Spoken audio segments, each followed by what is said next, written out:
3교시 시작하겠습니다.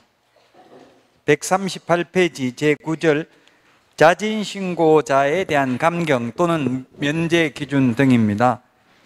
자진신고는 리니언시 제도 천주교의 고회 성사에서 유래했답니다.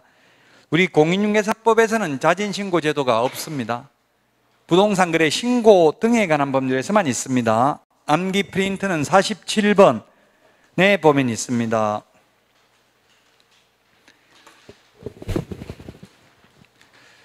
이 자진신고 제도를 도입한 취지는 뭐냐 하면, 예를 들면 거짓으로 신고하는 경우 사실은 매수인은 원하지 않는데 매도인, 양도소득세 줄이려고 매도인이 다운계약서 적자고 하면 매수인은 꼭 사고 싶기는 사고 싶은데 다운계약서 안 적는다고 하면 안 판다고 하니까 어쩔 수 없이 응할 수도 있겠죠. 응했다가 나중에 자진신고하면 된다고, 나는 매도인이 원해서 매도인이 이 다운계약서 안 적으면 안 판다고 해서 어쩔 수 없이 했다, 이렇게 자진신고하면 그 매수인에게는 과태료를 부과하지 않는다는 이야기입니다. 매수인 입장에서는 뭐 이론적으로 보면 그게 더 유리할 수도 있겠죠. 나중에 자기가 다운계약서 적으면 나중에 팔 때 손해볼 수도 있죠. 예를 들어서 다운계약서를 적으면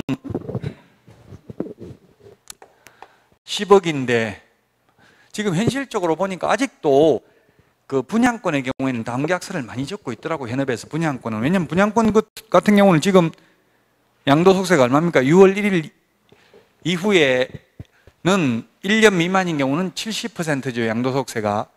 지금 금압력 맞은편에 보면 그 이병헌이가 선전하는 거 대우 프로지온가 뭔가 있어요. 그게 프리미엄이 1억 붙어 있대. 1억. 지금 분양가도 엄청나게 비싸요. 1,500만 원.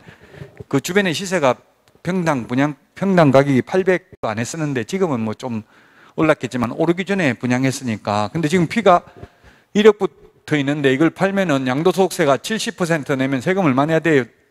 7,700만 원 세금 내야 되죠?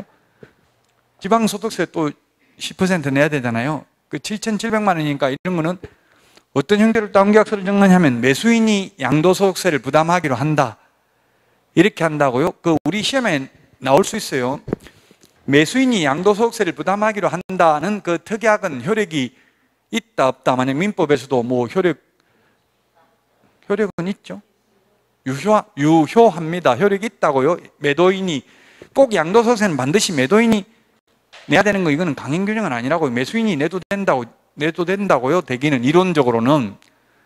그런데 만약에 그렇게 양도소득세를 7천만 원 내줬으면, 거의 현실적으로 이렇게 하더라고요. 1억이면, 피가 1억이면 이걸 7천만 원으로 계약서 적고 3천만 원, 그냥 7천만 원 하면 양도소득세가 7749 4,900만 원이잖아요. 예를 들면 그 4,900만 원을 매수인 내주기로 이런 식으로 계약서를 적더라고요. 그러면은 세법상 어떻게 되냐면 양도차익, 이거는 7천만 원이 아니고 세금 내준 거 4,900만 원을 더 양도차익에 계산해야 되죠.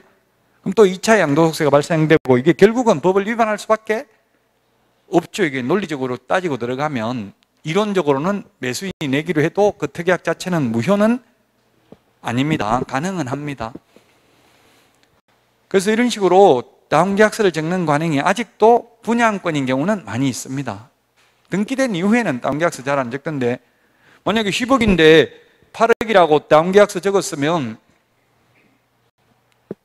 8억이라고 다운계약서를 적었습니다. 그래가지고 급한 일이 있어가지고 다시 그대로 10억에, 실제로는 10억에 샀잖아요. 10억에 샀다가 지금 10억에 그대로 팔았으면 세금 안 나오잖아요.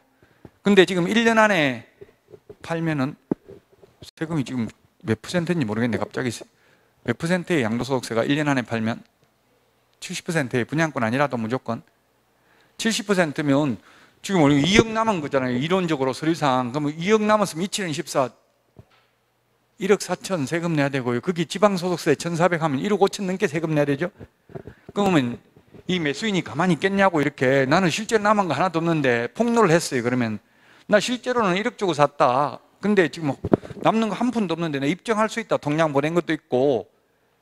그러면 양도소득세 낼까요 안 낼까요? 근데 신고는 8억이라고 신고가 들어갔다고요. 서류상 부동산 거래 신고는. 양도소득세 내요 안 내요? 폭로하면 안 냅니다.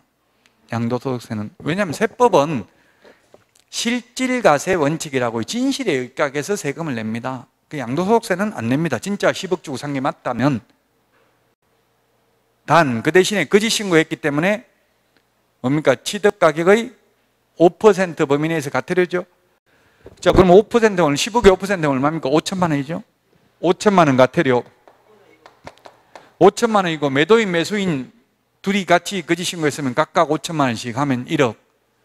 개업공개사는 등록 취소될 수 있고요. 또 개업공개사가 거짓 신고했으면 개업공개사 아까 세금이 얼마 있지? 1억 얼마인데 이것도 결국 1억 내야 되잖아요. 지금 과태료 둘이 다 내면 그 처벌받을 뿐이지 세금은 안 냅니다. 세금은 실질과세 원칙이라고 진실이 있으면 세금은 진실에 입각해서 세금을 낸다고요. 그 개업공개사는 괜히 중개보수 몇백만 원 받으려고 이거 했다가 나중에 지금은 아무 문제가 없으면 괜찮은데 갑자기 팔 일이 생길 수도 있잖아요. 지금 다운계약서 적었다가 그대로 지금 남는 것도 없이 그대로 파는데도 세금이 나오면 그 낼 사람 없겠죠? 다 폭로할 수밖에 없어요. 나 이거 실제로는 10억 주고 샀다. 이렇게 할 수밖에 없어요. 제가 아는 분도 남양주에서 실제 저한테 수업을 들었던 분인데 여자분인데 엄마 이름으로 샀어요. 엄마 이름으로 이제 이거 1가구 1주택만 지금 혜택이 있고 2주택, 3주택 때문에 세금이 많잖아요. 취득세도 뭐 많고 지금 양도소득세도 중과세되잖아요. 2주택, 3주택이면. 그러니까 어머니, 친정 어머니 이름으로 샀다고요. 그 다운계약서 적은 줄도 모르고 자기는 적은 줄도 모르고 샀다더라고요. 나중에 어머니가 지금 갑자기 병원에 갔더니만 지금 3개월밖에 못 사는 암, 말기 암이라고 진단이 나온 거예요. 그래서 빨리 남편 이름으로 명의를 돌리려고 보니까는 그대로 상각 그대로 돌리려고 보니까 양도소득세가 엄청나게 나온다고요. 그 다운계약서 적어가지고 자기도 몰랐대. 다운계약서 적은 줄도. 그는 왜냐면 미분양된 걸 분양받았나 봐요. 미분양된 거 막 옛날에 3억씩 싸게 분양 많이 했죠. 큰 평수. 어쨌든 그런 식으로 해가 다운계약서 적어가지고 결국은 뭐 폭로를 말할 수밖에 없나 보더라고요. 안 그러면 세금을 많이 내야 되니까. 그러니까 여러분들도 가급적이면 현업에 가서 다운계약서, 업계약서는 안 적도록 노력은 해야 돼. 근데 하다 보면 뭐 안 될 수도 있겠지만 가급적 노력은 해야 된다고. 나중에 문제가 생긴다고. 지금은 문제가 안 되는데 나중에 갑자기 팔 일이 생기면 문제가 생길 수 있다는 이야기입니다. 그 불안하면 한번 이렇게 당하고 나면 손님들한테 당하고 나면 저도 그렇더라고요. 중개하니까 손님 보기가 싫어요. 무서워요. 돈 버는 것도 싫고 이제 더 이상 사람이 무서워서 뭐 만날 수가 없어요. 전부 사기꾼 같고 이러니까 요즘은 손님들이 부동산을 상대로 오히려 개업공개사를 상대로 사기치는 게 많아요. 역으로 뭐 이거 뭐 처벌되는 거 알고 있죠 하고 이러면 무섭잖아요. 그런 말 하면은. 그러니까 웬만하면 법을 지키려고 노력은 해야 됩니다. 자, 138페이지 국토부 장관 또는 신고관청을 조사기관이라고 합니다. 조사기관의 조사가 시작되기 전에 전자 동그라미 하십시오. 전, 후하고 전하고 다르다고요. 전에 자진신고환자로서 다음 요건을 충족하면 면제됩니다.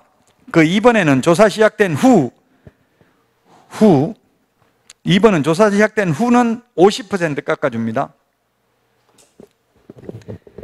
자, 자진신고환자로서 다음 요건을 충족할 경우가 1번에 보니까 부동산 거래 신고를 하지 아니하게 하거나 거짓 신고하도록 요구한 자, 거짓 신고를 조장하거나 방조한 자, 그 다음에 거짓 신고한 자, 외국인, 부동산 등 취득 신고를 위반한 자입니다. 그 1번 이게 조금 헷갈리게 되어 있는데 부동산 거래 신고를 하지 아니하게 한 자, 아니한 자가 아니라 아니하게 하거나 거짓 신고하도록 요구한 자니까 아니하게 한 자는 자진신고하면 면제되는데 아니한 자는, 안 한 자는 자진신고해도 면제 안 돼요. 좀 어렵나요? 그 47번 아니면 우리 요약집 139페이지에 자진신고해도 면제 감경 안 되는 게 있잖아요. 3천만 원 이하의 과태료 3개, 자진신고해도 면제 감경이 안 되고요. 그 다음에 거기 동그라미 5번 139페이지 동그라미 5번에 보면 30일 이내에 부동산 거래 신고를 하지 아니한 자는 면제 감경 안 되고 아니하도록 요구한 자는 면제 감경된다고요? 말이 좀 너무 어렵나요? 이거 어쨌든 신고 아니하도록 요구한 자는 자진신고하면 면제되는데 신고 안 한 사람은 요구해가지고 요구를 받아서 안 한 사람은 면제 안 해준다고. 감경 이 6개는 자진신고해도 면제 안 해준다고요. 다시 한번 생각해 볼까요? 3천만 원 이하의 과태료 3개, 3천만 원 이하의 과태료가 거래하지도 않았는데 거짓으로 거래 신고한 경우, 해제되지도 않았는데 거짓으로 해제 신고한 경우, 거래 대금 지급 증명자료 제출하지 않는 경우, 이 3가지는 자진신고해도 면제 안 해준다. 그 다음에 500만 원 이하의 과태료 3개가 있어요. 30일 이내에 부동산 거래 신고하지 않는 경우, 30일 이내에 해제 신고하지 아니한 자, 거래 대금 지급 증명자료 외의 자료 제출을 거부한 자는 자진신고해도 면제 감경 대상이 아니다. 시험에는 아닌 게 나왔다고요. 자진신고해도 면제 감경 대상이 아닌 것. 자, 다시 그러면 138페이지 나번에 신고관청에 단독 거래 당사자 일방 여러 명인 경우 그 일부 또는 전부가 공동으로 신고한 경우를 말한다. 포함한다를 포함한다으로 신고한 최초이자 할 것, 신고한 최초이자 할 것, 이게 무슨 말이냐면 거짓 신고한 경우 다운계약서, 업계약서는 이게 매도인, 매수인 둘 다 합의가 됐으니까 했을 거 아니에요. 이 중에서 먼저 자진신고한 사람 1명만 면제해 준다고요? 그러면 국가로서는 어차피 예를 들면 뇌물 준 사람, 받은 사람, 뇌물자는 둘 다 처벌받잖아요. 뇌물 준 사람, 뇌물 받은 사람. 오늘 아침에도 뭐 뉴스 나온 거 보니까 전 법무부 차관 그 뭐 블랙박스 이거 택시기사도 처벌받더라고요. 증거 뭐 위조, 조작한 혐의로 처벌받고, 위조하도록 교사한 자, 그 시킨 사람도 처벌받고, 즉 뇌물 준 사람도 처벌받고 뇌물 받은 사람도 처벌받는다고요. 그러니까 뇌물 줬단 말 못하죠. 근데 이거는 자진신고는 먼저 내가 잘못했다고 자진신고 고백하면, 고해성사하면 먼저 한 사람 1명만 면제해 준다고요. 어차피 적발 못해서 둘 다 처벌 못할 걸 1명이라도 적발을 1명 면제해두라도 나머지 1명한테 받을 수 있으니까 국가는 유리하다고요. 또 상호 불신을 조장해가지고 제가 먼저 자진신고하는 거 아니야? 차라리 내가 해가지고 나만 면제받을까? 이런 불안 심리를 조성해서 아예 처음부터 탈법 행위를 방지하고자 하는데 취지가 있다고요. 그 여러분들도 가급적이면 손님들한테 약점 안 잡혀야 되고요. 만약에 같이 근무하면 저도 그런 걸 느끼면서 참 슬프긴 하던데, 같은 직원, 실장하고도 사장하고도 너무 모든 걸 다 터놓고 이야기하다 보면 그게 나중에 다 녹음해가지고 나중에는 그걸로 협박하더라고요. 협박 아닌 협박이, 사장님 이거 그때 이거 녹음돼 있는데 이거 어떡하죠? 이러면 예를 들어 월급 마지막에 그만두면 월급 잘 안 주거든요, 사장들이 사실은. 그러면 실장이 다 녹음해놨더라고요. 녹음하는 게 불법입니까? 아닙니까? 그 사장한테 말 안 하고 사장하고 대화한 걸 다 녹음했어요. 불법이 아니에요? 불법 아닙니다. 내가 대화자로 참석하는 건 불법이 아니에요. 그 녹음되어 있는 거 보니까 사장님하고 한 번씩 불렀어. 그러니까 자기가 대화자로 참석했기 때문에 그건 불법이 아니라고요. 제3자 간의 대화만 녹음하면 통신비밀보호법 위반이죠.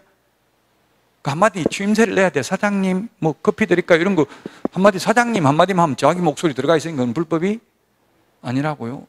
그럼 불법 행위하는 거 테이블, 원탁 테이블에서 계약서 적는 거 다 녹음을 해놨더라고, 실장이. 그래가지고 오히려 사장한테 돈 뜯어내고 이런 사람도 있어요. 그러니까 너무 모든 거 다 오픈해도 안 되고 약간은 긴장관계가 있는 게 좋아요. 사장하고 실장하고 사이가. 여러분들이 만약에 실장 되면 다 녹음해놔야 되겠죠. 예, 반대로 또 실장이라면 자기한테 유리하게 해야 되니까 법은.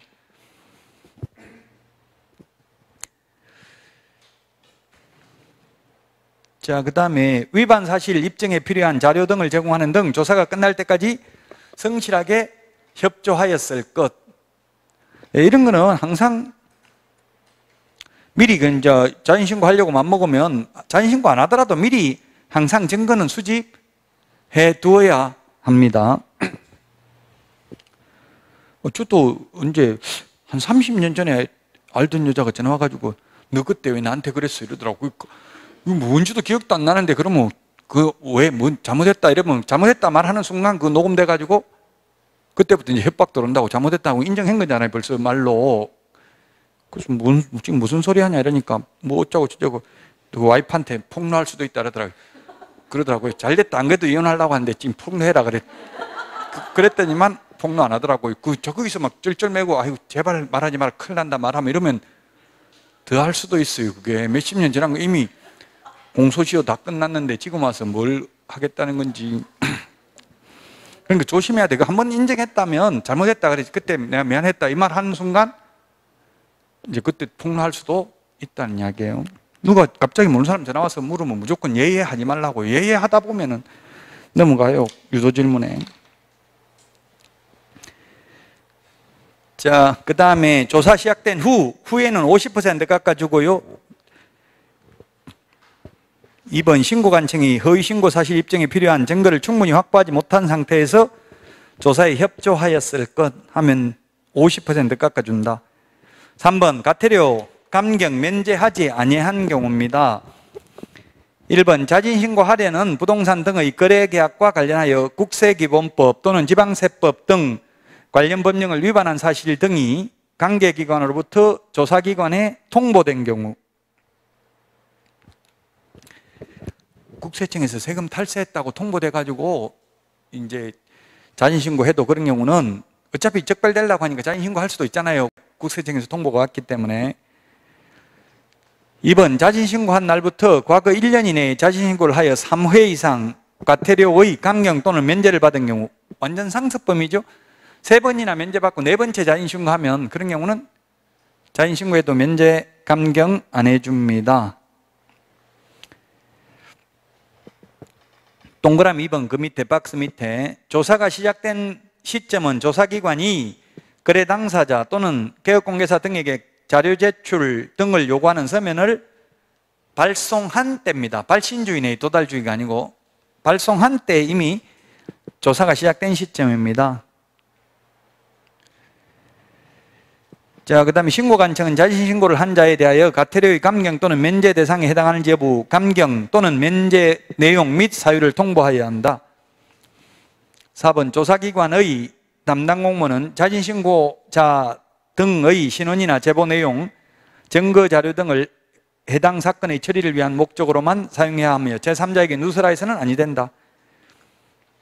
근데 현실적으로 이게 옆에 중개업소 불법행위하는 거 신고하고 싶어도 왠지 내가 했다는 걸 알 것 같아서 무서워서 못하는 경우가 많죠. 저도 한 번도 못 해봤어요. 옆에 사무소 계속 불법행위하고 있는데도 못 해봤는데 근데 원칙적으로 이거 알려주면 누가 신고했는지 알려주면 안 됩니다. 공무원은. 근데 뭐 대충 다 아는 것 같아요. 경쟁업소에서 했을 걸로 믿고 있는 경우가 많죠. 자, 여기까지가 시험에 35문제 출제됩니다. 작년의 기준으로. 공인중개사법이 작년에 31문제, 부동산 거래 신고 등에 관한 법률이 4문제 출제됐다고요. 재작년에는 부동산 거래 신고 등에 관한 법률이 7문제 출제됐어요. 그렇죠. 올해는 제 생각에 한 5문제는 최소한 나올 가능성이 많다고, 부동산 거래 신고 등에 관한 법률이. 그럼 여기까지를 열심히 해야 된다고. 실무가 남았는데 2주 동안 실무는 5문제 시험에 나온다고요. 그 5문제 중에서 4문제 반드시 나오는 게 정해져 있어요. 4문제가 뭐냐면 주택임대차 1문제, 그 다음에 상가임대차 1문제.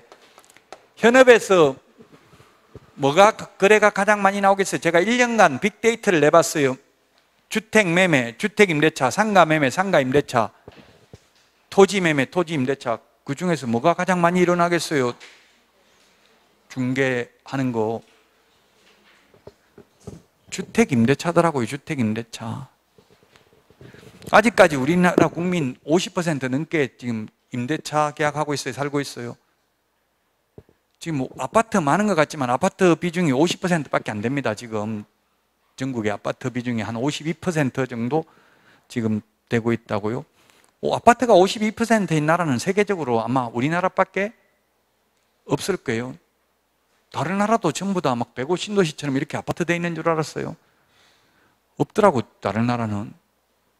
물론 일부 뭐 홍콩이나 이런 데 우리나라처럼 막 이렇게 대도시의 경우 성냥갑처럼 해놨지만 그 외에는 거의 없어요. 호주나 이런 게, 캐나다 같은 데 땅 넓은 나라 가면 아예 아파트 하나도 없다고. 주상복합 건물 몇 개 빼고는 없다고요, 거의.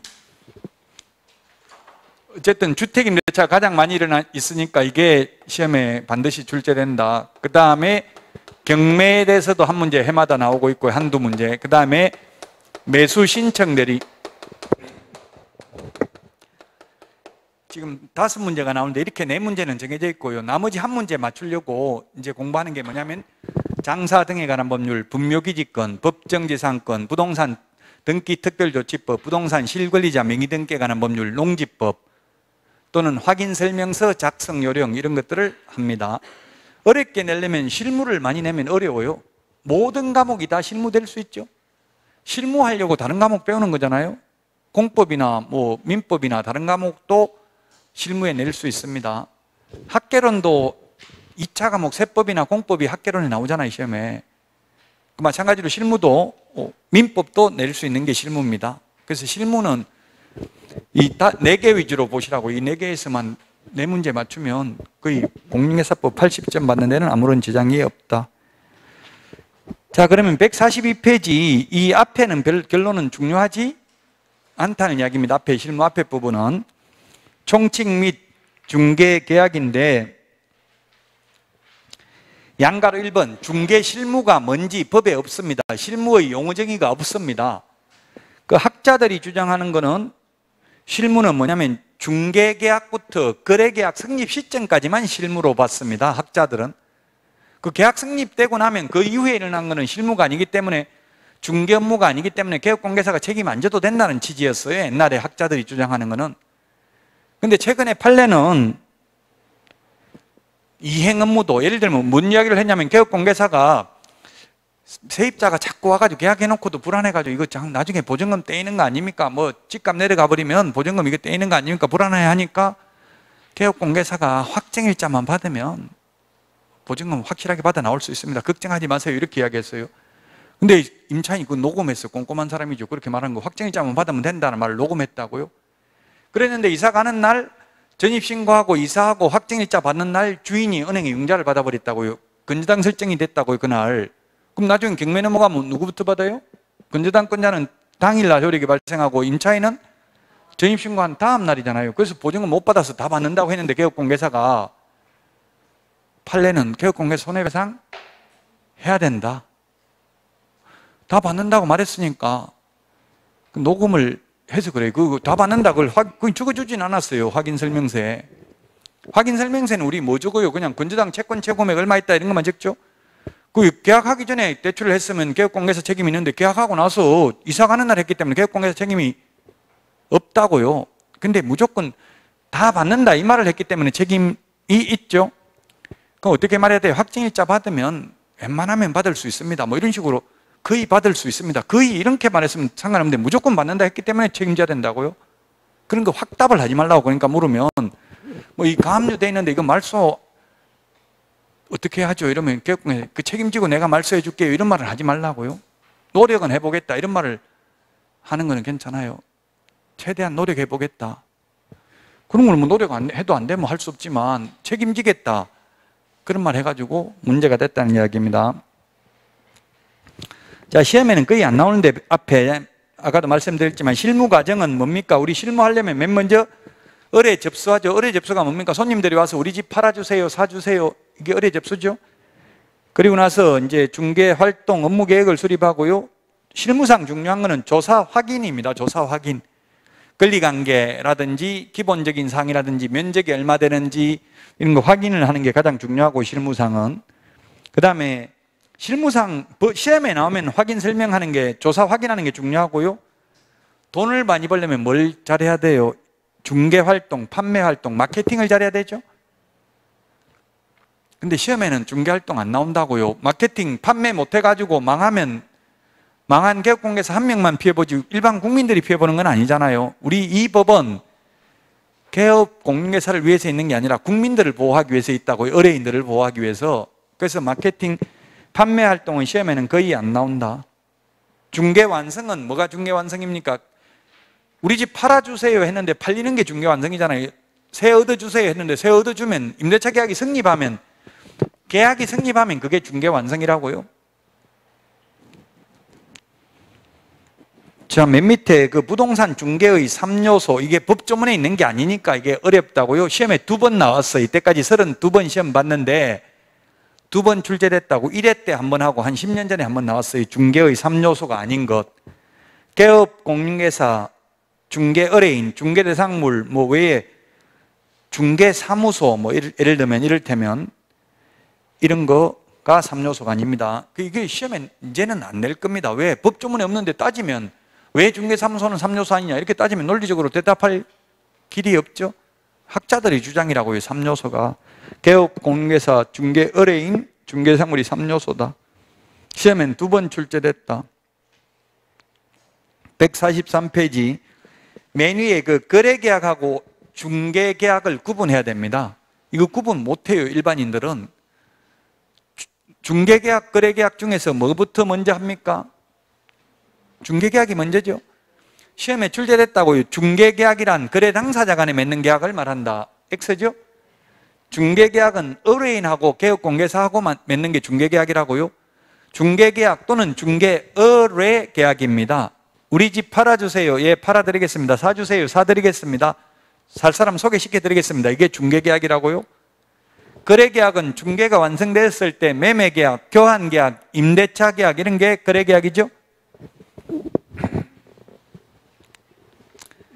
자, 양가로 2번 중개계약의 법적 성격입니다. 시험에 한 번씩 시험에 나왔습니다.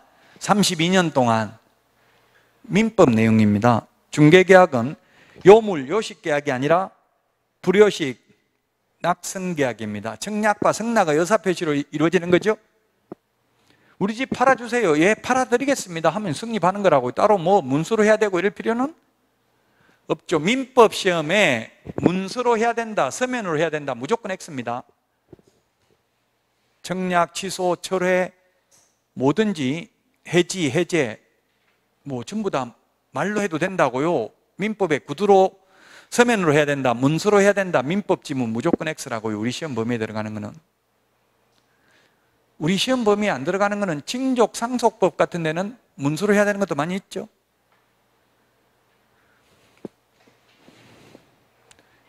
유언 같은 거는 말로만 하면 안 되잖아요. 그냥 말로 아무 증거도 없이 내가 장남한테 다 줄게, 나 죽으면 이런 말은 효력이 없잖아요. 그냥 말로만 한 거는, 그런 거는. 근데 나머지 우리 민법 시험 범위에 들어가는 거는 무조건 말로 해도 됩니다. 구두로 해도 됩니다. 물론 서면으로 해도 되고요. 자, 그 다음 유상, 쌍무계약이다. 무상, 편무계약이 아니다. 유상은 중개보수를 지급하니까 유상이고요. 쌍무는 쌍방의 의무가 대가적 관계에 있다. 시험에 한번 나오긴 했습니다. 조건무 쌍무계약, 편무계약에 가까운 쌍무계약, 특수한 쌍무계약이다. 이 말은 매도인이 우리 집 팔아주세요 하면 개업공개사는 예 알겠습니다, 살 사람 있으면 소개시켜드리도록 하겠습니다, 팔도록 해보겠습니다. 반드시 팔아줄 의무 있어요, 없어요? 아무리 팔라고 해도 안 팔리면 뭐 방법이 없잖아요. 안 팔리면 외국 같으면 개업공개사가 직접 삽니다. 미국에는 직접 개업공개사가 사더라고요. 팔라고 의뢰를 하면 미국에서는 AI가 그 감정평가를 해요. 얼마인지, 시세가 얼마라는 걸 자기가 평가해가지고 이 금액에 제가 사겠습니다 하더라고요. 미국에는. 우리나라는 이게 팔라고 내놓으면 뭐 아파트 같은 건 금방 한 달 안에 팔리고 이러지만 미국 같은 데는 1년 걸릴 수도 있어요. 안 팔린다고요. 거기는 거래 사례가 그렇게 많지도 않고 땅이 넓고 하니까, 미국, 캐나다 이런 데는. 그러니까 팔기 힘드니까 아예 개업공개사가 자기가 평가한 금액에서 좀 낮게 평가하겠죠. 그걸 사가지고 거기다 리모델링 해가지고 좀 더 비싸게 다시 팔고 이게 허용돼요. 우리나라는 직접 거래 안 되잖아요. 개업공개사 못 사죠. 그러니까 안 팔리면 달 방법이 없어요. 꼭 팔아줄 수가 없다고. 직접 거래가 안 되기 때문에. 그래서 완전 순수한 쌍무계약이 아니라 조건부 쌍무계약, 특수한 쌍무계약이다. 상행위를 중개하는 것을 상사중개라고 하는데 우리는 상행위 이외의 중개이기 때문에 민사중개입니다. 민사중개가 뭐냐면 직업중개, 혼인중개, 부동산중개 이런 게 민사중개입니다. 우리 옛날에 중개인들 복덕방 할 때 1960년대, 70년대는 복덕방에 가면은 직업중개, 혼인중개 다 했습니다. 옛날에는. 부동산만 중개하는 게 아니고. 저도 가봤는데 돈 없다고 하니까 돈도 빌려줘. 사채업도 해, 그냥. 돈 없으면 내가 빌려줄게. 그 사채 그 대신에 이거 하룻밤 자면 2배 올라가니까 뭐 이자는 20% 달라고 하고. 옛날에는 하룻밤에 2배씩 올려가지고 팔고 했어요. 그럼 세금 한 푼도 안 내고 아예 그냥 미등기 전매. 그래서 지금 중개인, 옛날 복덕방 하던 분들 30년 넘게 하신 분들은 지금 전부 50억 이상 재산 된다고요. 지금 늦었죠. 지금 보면 지금이 늦었죠. 근데 10년 후에 보면 10년 전에 내가 했으면 떼돈 벌었을 것을 또 후회한다고요. 가장 늦었다고 생각하는 때가 우리가 살아있는 날 중에서는 오늘이 가장 빠른 날입니다. 빨리 오늘 시작해야 돼요. 자격증 빨리 따고 안 따고 엄청난 1억 넘게 손해입니다. 1년 넘게 따면 1년 늦으면 기회비용이 학원 다닌데야 뭐 한 1,000만 원만 하면 충분해요. 근데 기회비용 따가지고 돈 벌고 할 수 있는데 공부에만 매달려야 되는 다른 거 보지도 못하고. 상사중개가 아니고 민사중개고요. 그 다음에 전형계약, 유명계약이 아니라 비전형계약, 무명계약이다. 비전형이라는 말은 뭡니까? 비전형. 비전형이라는 말은 민법, 법전에 형태가 없다고 해서 비전형. 그게 무명계약 같은 말이죠. 무명이라는 것은 민법에 이름이 없다. 무명. 비전형계약, 민법 법전에 형태가 없다 해서 비전형계약. 민법 법전에 형태가 있는 전형계약이 몇 가지가 있어요. 민법에 매매, 교환, 임대차, 현상광고, 도급, 임치 등 15개의 전형계약이 있죠. 옛날 14개였는데 지금 여행계약이 있잖아요. 여행계약 하나 더. 그래서 15개입니다. 그 중에서 민법 시험 범위에 들어가는 게 매매, 교환, 임대차만 시험 범위입니다. 전형계약 15개 중에서. 그 비전형계약이다. 중개계약은. 혼합계약, 위임계약, 유사설, 혼합, 여러 가지 전형계약의 형태가 섞여져 있다. 도급, 현상광고 등 여러 가지가 섞여져 있는 형태고요. 위임하고 유사하다. 판례가. 그래서 위임하고 유사하기 때문에 위임하고 비슷하다. 근데 민법에 보면 수임인은 위임인을 위하여 선량한 관리자의 주의로 사무를 처리하여야 한다. 이런 말이 있어요. 민법 조문에. 따라서 판례는 위임하고 유사하기 때문에 개업공회사는 선량한 관리자의 주의 의무를 부담한다. 그 선관주의 의무의 가장 대표적인 판례가 우리 법조문에는 없지만 매도인이 진짜 소유자가 맞는지 신분증, 등기사항증명서, 등기필 정보 등을 통해서 확인해야 된다. 그게 선관주의 의무입니다. 대표적인 선관주의 의무 판례가. 임의적 계약이다. 반드시 계약을 체결해야 되는 게 아니라 체결할 수 있다. 임의계약이고. 계속적 계약이다. 일시적 계약이 아니고. 민법에서 매매계약은 일시적 계약이니까 해제하고 임대차 계약은 계속적 계약이니까 해지하죠. 장래의 효력을 소멸시키는 거 해지합니다. 3번 중개계약의 서면화 유형화에 따른 순기능. 1999년 제가 시험 봤기 때문에 기억납니다. 10회 때 이게 출제됐었어요. 그리고 2000년 11회 때 출제되고 지금 21년째 출제 안 되고 있습니다. 옛날에는 이런 게 나오니까 좋았어요. 중개계약을 말로 안 하고 서면으로 하면 순기능이 아닌 것은 이렇게 나왔어요. 그때 답이 뭐였냐면은 5번에 자주적 통제 기능이었는데 그 당시 틀린 답이 관주도 기능이 생긴다. 관주도. 관이 뭡니까? 등록관청이 관이잖아요. 관이 주도한다. 즉 시장군수구청장에 나와서 내 조사하고 한다. 분쟁이 생겨야 나와서 조사하고 할 거 아니에요. 그 서면을 하면 분쟁이 안 생기니까 자주적 스스로 알아서 할 수 있도록 자주적 통제 기능이 생긴다고요. 근데 맨날 사고치고 문제가 생기면 관청에서 나오잖아요. 등록관청에서 나와가지고 조사하고 할 거 아니에요. 결론은 중개계약을 말로 하는 게 좋다. 문서 서면으로 하는 게 좋다. 시험에 나오면 서면으로 문서로 하는 게 좋다는 얘기죠. 분쟁을 방지할 수 있고 말로만 하면 내가 그런 말 한 적 없다. 저도 그런 거 많이 당했어요. 예를 들면 1억에 팔아달라고 해놓고 집값 올라가면 나중에 1억에 살 사람 데리고 오면 내가 언제 1억 팔아달라 했나 피를 1억 달라고 했지 이런 식으로 말 바꾸더라고요. 그러니까 이게 문서로 해놓으면 그런 게 좀 없을 거 아니에요. 근데 현실적으로는 전부 다 아직도 구두로 우리는 중개계약을 하고 있죠. 말로. 어떻게 합니까? 손님이 오면은 집 좀 팔려고요. 그러면 개업공개사 매물 접수대장 막 법무사나 은행에서 준 거 노트 꺼내가지고 얘 어디에 있는지 몇 평짜리입니까? 얼마 받고 싶습니까? 손님 오면 연락드리겠습니다. 연락처 하나 주세요. 이렇게 하고 끝내요. 그렇게 하고 끝내놓고 이제 손님 가고 나면 그 매물 접수대장 관리대장의 전산에 고객관리 그게 프로그램이 다 있거든요. 그게 컴퓨터에 입력해 놓으면 전화 오면 이제 전화번호가 뜬다고요. 101호 이렇게 입력해 놓으면 101호라고 떠요. 그 저는 그렇게 하는 게 이상해가지고 그냥 이름이 뭔데요? 이렇게 물었더니만 이름 묻는 것도 싫어하더라고요. 특히 여자분들, 젊은 여자분이 아저씨 이름은 왜요? 이렇게 하니까 사장한테 엄청나게 요거도 먹었어요. 이름 물었다고. 그 이름도 못 묻고 그냥 그 몇 동 몇 호 이런 거 아파트 이름이 있으니까 그걸 그냥 입력해 놓으면 전화 오면 몇 동 몇 호 이게 뜬다고요. 컴퓨터에 떠요. 중개사무소 그 밑에 전화벨이 울리면. 그러면 누군지 다 기억 못 하잖아요. 그럼 누구 사장님 뭐 이러면 어머나 어떻게 내 목소리 아는데 이러면 너무 이뻐서 목소리가 그런 식으로 해야 돼. 그게 저는 너무 안 맞더라고 적성이. 그래서 망했어요. 그런 말 못 해가지고. 무조건 최하 사장님, 회장님, 최하 사장이에요. 좀 젊은 사람은 사장님, 한 50 넘은 사람들한테는 회장님 이렇게 불러야 돼요. 사장이라고 해도 별로 감흥을 못 해요. 개나 소나 요즘 다 사장이잖아요. 누구든지. 144페이지 중개계약의 종료 사유는 시험에 나온 적이 없습니다. 팔아달라고 했는데 종료되려면 가장 대표적인 게 중개 완성, 계약 성립이 되겠죠?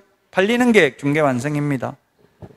시험에 나온 적 없으니까 이 정도만 하고 넘어가고요. 5번 중개계약의 유형입니다. 유형. 중개계약의 유형, 종류. 시험에 이것도 10년에 한 번 정도 출제되니까 그렇게 중요하지는 않습니다. 중개계약의 유형.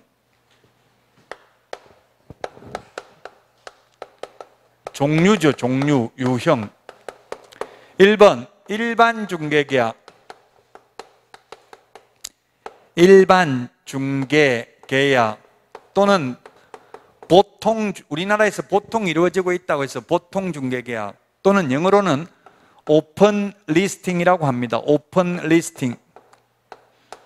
리스팅이 뭐 리스트, 목록, 살생부, 중개대상물 이런 거 여러 가지 뜻이 있습니다. 오픈, 열려있다. 중개계약, 리스트가 목록이죠. 열려있다 이 말이니까 열려있다는 말은 뭐예요? 여러 군데. 이거는 결론적으로 의뢰인이 우리 어떻게 합니까? 중개업소 한 3군데 4군데 여러 군데 다니면서 집 팔아달라고 많이 내놓죠. 이게 일반 중개계약입니다. 우리나라의 전형적인 형태입니다.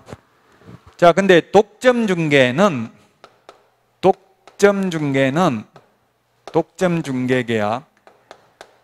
미국에서 이 일반 중개계약은 지금 하고 있는 거 별로 중요하진 않다고 했어요. 아까 중요한 건 4개 다 말했어요. 맨 마지막 주가 가장 중요하다고요. 자, 독점 중개계약은 배타적 권리, 익스클루시브, 영어로는 독점적, 배타적 권리를 개업공개사에게 인정하는 겁니다. 그래서 특정한 개업공개사와 독점 중개계약을 맺으면 누가 거래계약을 성사시켰는지 묻지 않고 무조건 독점을 맺은 개업공개사에게 중개보수를 지급해야 됩니다. 그 외국에도 보니까 뭐 호주, 캐나다 이런 나라도 우리나라처럼 유리창에 써붙이는 옮경이 있더라고요. 그 우리나라 매매, 금매 해가지고 우리나라 어떻게 적어놨어요? 우리나라는 금매. 요즘은 우리나라는 잘 안 적어놨죠. 105 신도시 안 적어놨죠. 적어놨어요. 금액 얼마 이런 거. 유리창에 적어놨냐고요. 뭐 10억, 8억 해가지고 적어놨어요. 수도권에서는 무척으로 권고하고 있어요. 등록관청에서 꼭 법 위반하지만 하지 말라고 권고하고 있더라고요. 옛날에는 많이 했죠. 금매. 옛날에 적어놓은 거 보면 어떻게 적어놨냐면 금매, 올수리, 즉시 입주 가능, 전망 굿 이런 것만 적어놨어요. 근데 캐나다, 미국, 뭐 호주 이런 데 보니까 그거는 완전히 집주인 전화번호까지 다 적혀져 있더라고요. 그 매물 그게 광고 내놓은데 그 우리나라 같으면 집주인 전화번호 직접 적혀져 있으면 어떻게 하겠어요? 직접 전화해가지고 계약하고 중개보수 안 주겠죠? 독점 중개는 무조건 줘야 된다고요. 직접 해도. 그러니까 다 오픈해놨어요. 주인 전화번호까지 다 광고에. 우리나라는 지금도 광고할 때 그 주인 전화번호 적으라는 말 없죠? 예, 없어요. 있으면 그 직접 전화해가지고 계약해버리면 중개보수를 못 받잖아요. 개업공개사가. 우리나라에는 독점 중개가 없습니다. 그래서 저는 미국 그 뉴스에 나오는 거, 인터넷 뉴스에 보니까 4천억짜리를 중개하기 위해서 유럽에 전용기를 타고 브리핑하러, 확인 설명하러 간다고 뉴스에 나오더라고요. 4천억짜리면 무조건 누가 계약을 하든지 간에 개업공개사, 독점을 맺은 개업공개사가 중개보수를 받는다고요. 8% 받아요. 8%. 4천억에 8%면 48, 32 얼마예요? 320억입니까? 320억이죠. 320억 받으니까 전용기 타고, 그 전용기 타고 한번 갔다 오면 몇 억 드는데 기름값하고 유럽에. 그런 게 가능해요. 근데 우리나라는 없고요. 전속은 우리나라에는 독점은 없고 전속 중개계약이 있습니다. 전속 중개계약. 우리나라에 명문 규정이 있는 것은 일반 중개계약하고 전속하고 두 개밖에 없습니다. 직접 법조문에 규정이 있는 것은. 전속은 독점하고 똑같은데 다만 다른 점은 뭐냐면 전속은 의뢰인 스스로 발견한 전속 중개계약 유효기간 내에 의뢰인 스스로 발견한 거래 상대방과 직접 계약을 체결하는 경우에는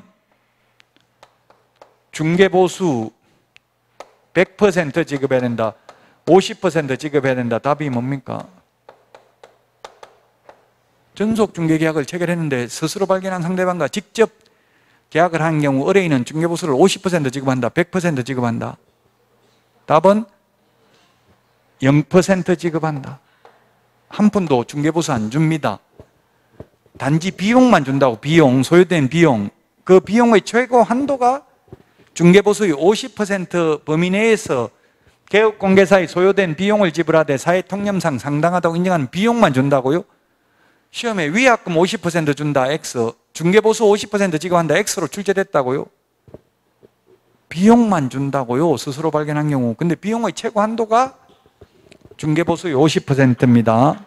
위약금이나 중개보수는 없습니다, 스스로 발견한 경우. 전속 중개계약이 있고요. 그 다음에 공동중개, 단독중개.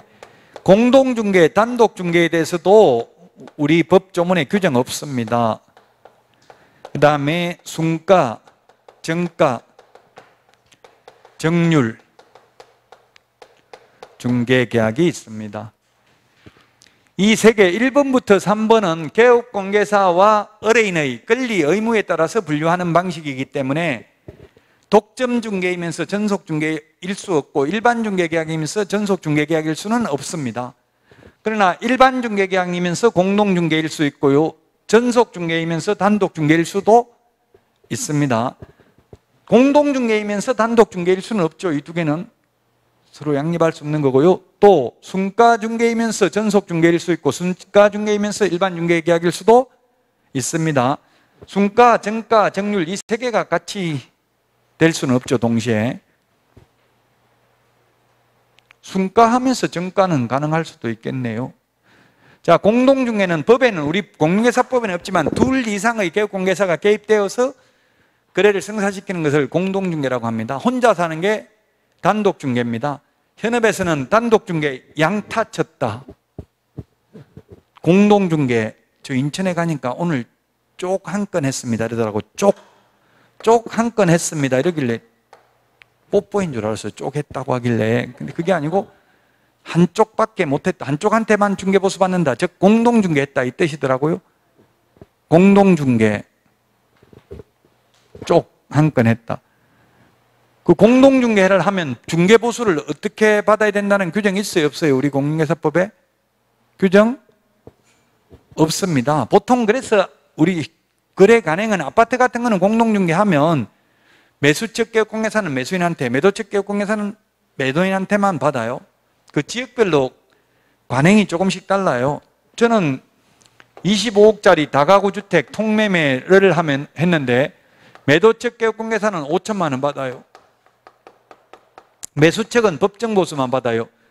20억이면 법정보수만 해도 298, 1,800만 원, 거의 2천만 원 정도 되죠. 그러면 가령 2천만 원이라고 치고 매수측 개업공개사는 0.9%니까 합하면 얼마에 7천만 원이죠. 중개보수 나누기 2 해가지고 3,500만 원씩 받았어요. 저는 이걸 공동중개 몇 번 해봤는데 한 번도 3,500만 원 받아본 적이 없고 제 것만 그냥 해가지고 2,500만 원씩 나눠 가진 적은 있어요. 왜? 매수측 개업공개사가 뭐라고 이야기하냐면 자기 2천만 원 받을 게 있는데 의뢰인이 깎아달라고 해서 계약 안 한다고 해서 내 거 중개보수 안 받기로 했다. 네 것만 가지고 반 나눠 먹으려면 하고 안 그러면 때려치워라. 이렇게 계약하는 날 손님 데리고 와서 이렇게 하는데 그런 사람 많아요. 뭘 참이. 그것도 저는 다 했어. 왜 이거 2,500이라도 버는 게 좋잖아요. 많이 먹으려고 하다가 한 푼도 물론 안 깨질 수도 있겠지만 때려치우라 하는데 그걸 때려치우라 해놓고는 또 자기가 거짓말했다 아니다 그냥 하자 이런 말 하기는 어려운 부분이잖아요. 한번 말을 내뱉었기 때문에.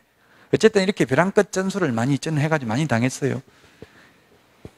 그렇게 많이 당하기만 하면은 분쟁이 안 생긴다고요. 혼자 계속, 여러분들은 이제 하면 싸워야 되겠죠. 이렇게 하면은 막 잘 싸우는 분들이 돈을 많이 받더라고. 2년 전에 하면서 싸워요. 그래 놓고 좀 이따 1시간 지나면 언니 또 물건 있어 하고 전화하고 이렇게 해야 돼요. 돌변해야 된다고, 돈 많이 벌려면. 저는 그게 순간순간 변화를 잘 못해서 돈 많이 못 벌었어요. 어쨌든 우리 법에는 공동중개를 하면 어떻게 중개보수 나누어야 된다 이런 규정 없다고요. 자, 그 다음에 단독중개는 혼자 사는 게 단독중개입니다. 그 시험에 돈 많이 벌려면 시험에 거의 안 나오지만 단독중개를 활성화시키는 게 돈 많이 번다, 공동중개를 활성화시키는 게 바람직한다, 돈 많이 벌려면 답은? 단독하면 양쪽에 양타치가 양쪽 다 받고 공동하면 한쪽밖에 못 받는다고 통상적으로. 뭘 활성화시켜야 된다? 시험에 나면 공동중개를 활성화시켜야 된다, 돈 많이 벌려면. 단독중개 한 건 할 걸 공동중개 하면 3건, 4건 한다고요. 아니, 저도 현업에 있을 때 그런 거 느꼈어요. 서울, 군포에서 하고 있는데 서울에서 전화 와가지고 그 대리미 편한 세상 뭐 33평형 지금 살 사람 데리고 가면 공동중개 가능하냐? 지금 바로 갈 건데. 이렇게 공동중개 가능하냐? 묻는, 가능하다는 말은 중개보수 매수측한테는 안 받겠다는 이야기잖아요. 데리고 온 사람이 자기가 받아간다는 이야기잖아요. 그럼 뭐 한다고 해야 돼? 안 한다고 해야 돼? 아, 예, 감사합니다. 하겠습니다. 이렇게 말했어요. 안 한다고 하면 이게 왜 의뢰인들이 여러 군데 내놨기 때문에 옆에 중개업소에도 다 올려놨잖아요. 매물을. 뭐 보고 전화했냐 모르니까 네이버 부동산 보고 전화했다더라고요. 그게 저 혼자만 독점이면 안 한다 해도 되는데 일반 중개계약이기 때문에 다른 데 다 내놨잖아요. 그럼 다른 데 전화해가지고 계약해버린다고요? 그래서 한다고 했어요. 열 건 하는 게 낫잖아요. 한쪽에만 받아도 혼자서 하다가 욕심내다가 한 건도 못한 수도 있으니까. 공동중개가 조직화, 능률화에 이상적이고 인터넷 시대에 적합한 중개계약입니다.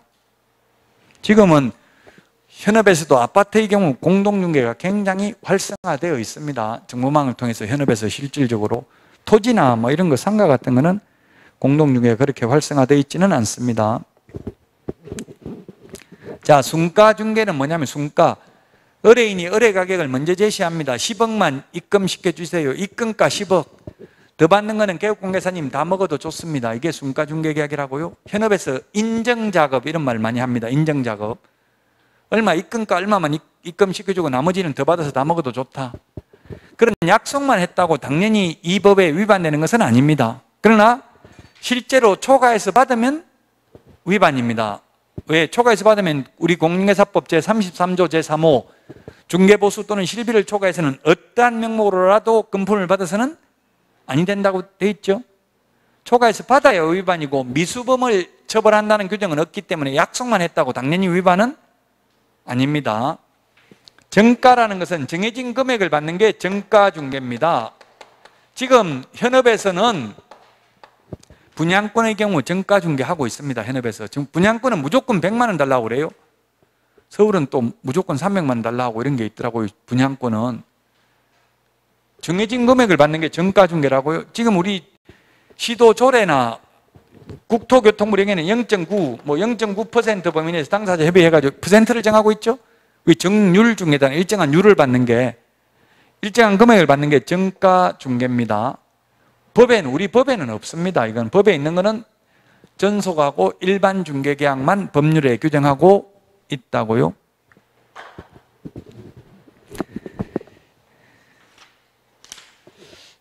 (145페이지) 그 일반 중개계약 물가 수준, 앞에 법령에서 했던 내용입니다.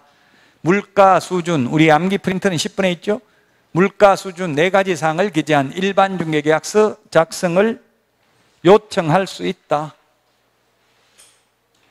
이 요청할 수 있는 일반 중개계약서 법정 서식은 있다. 그러나 이 일반 중개계약서 보존 의무는 없고 사용해야 될 의무 없다. 일반 중개계약서 표준 서식 유효 기간도 원칙 3월, 예외 당사자의 약정인 것은 전속 중개계약서나 전속 중개계약이나 마찬가지입니다. 물가 수준, 중개 대상 물의 위치 및 규모, 거래 예정 가격, 거래 예정 가격에 의한 중개보수, 그 다음에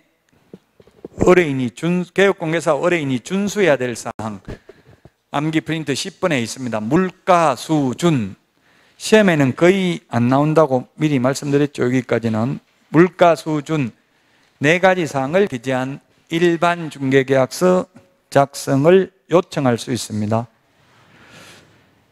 146페이지 그 중개대상물의 조사 확인, 이게 시험에 나오는 실무로에서는 중요하다고 했죠. 조사 확인.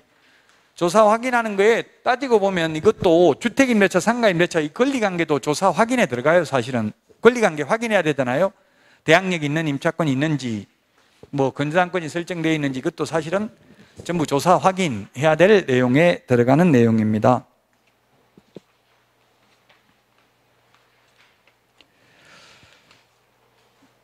이 중개대상물 조사 확인부터는 다음 주에 하고, 오늘 여기까지 하고 쉬었다가 오늘 했던 내용 정리하고 마치도록 하겠습니다.